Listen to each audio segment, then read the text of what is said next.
Devolution of firm part 4 जहाँ पे करूंगा asset taken over by the creditor. जब कोई क्रेडिटर लेके जाता है तब हम एंट्री क्या करते हैं। देखो जब भी कोई एसेट क्रेडिटर लेके जाता है तो उतने अमाउंट की हम कोई भी एंट्री नहीं करते। मैं आपको प्रैक्टिकल एग्जांपल करके बताता हूं। यहाँ पे लिखा हुआ है आपके पास फर्नीचर है 20,000। सबसे पहले स्टेप मेरा क्या होता है, जो भी मेरे एसेट्स होते हैं वो मैं ट्रांसफर करता हूँ, आप सभी को पता है। और यहाँ पे मैंने क्रेडिटर ट्रांसफर किया 45,000। वो बोलता है फर्म डिसॉल्व हो गई, furniture taken over by creditor है 15,000। मतलब फर्नीचर 20,000 का है, पर क्रेडिटर ने कहा कि भाई मैं फर्नीचर लेके जाता हूँ 15,000 में, मेरे को क्रेडिटर कितना पे करना है 45,000। 15,000 का भाई साहब वो फर्नीचर लेके चला गया। एक बात बताओ, अब फर्नीचर तो मेरा यहाँ ट्रांसफर हो गया, मुझे कोई कैश तो मिल नहीं रहा, और क्रेडिटर लेके चला गया, तो इसकी कोई भी एंट्री नहीं होगी। द रीजन बीइंग कि ये फर्नीचर क्रेडिटर लेके चला गया, तो यहाँ पे एंट्री इसलिए नहीं होगी बिकॉज क्रेडिटर और फर्नीचर मेरी बुक में एग्जिस्ट नहीं करते, मैंने यहाँ पे ट्रांसफर कर दिया। अब मुझे क्रेडिटर कितना पे करना है 45,000, तो यहाँ पे 45,000 15,000 का वो लेके चला गया फर्नीचर, बाकी 30,000 मुझे क्रेडिटर को पे करने ही होंगे। क्वेश्चन में लिखा हो या नहीं लिखा हो, अगर क्वेश्चन में साइलेंट है तो मैं एज्यूम करूंगा 45,000 में 15,000 लेके चला गया, बाकी 30,000 मुझे क्रेडिटर्स को पे करने हैं। समझ में आया?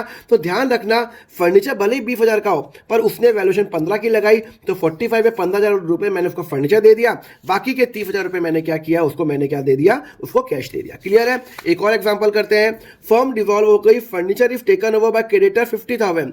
मुझे क्रेडिटर कितना पे करना है 45,000, उसमें से वो मेरा फर्नीचर लेके चला गया 50,000 का। इसका मतलब है क्रेडिटर मुझे कैश देगा, वो मुझे कैश देगा, क्योंकि भाई साहब जी को मुझे पे करना है 45, उसने वैल्यूएशन लगाई 50 की, तो मतलब क्रेडिटर मुझे पे करेगा। तो मैं एंट्री करूंगा कैश डेबिट करूंगा अब टू रियलाइजेशन अकाउंट। ये बात आप प्लीज ध्यान रखना, यहाँ पे कैश डेबिट होगा, कितने पे डेबिट होगा 5,000 पे। तो cash account debit to realisation account मेरी इनकम हो गई।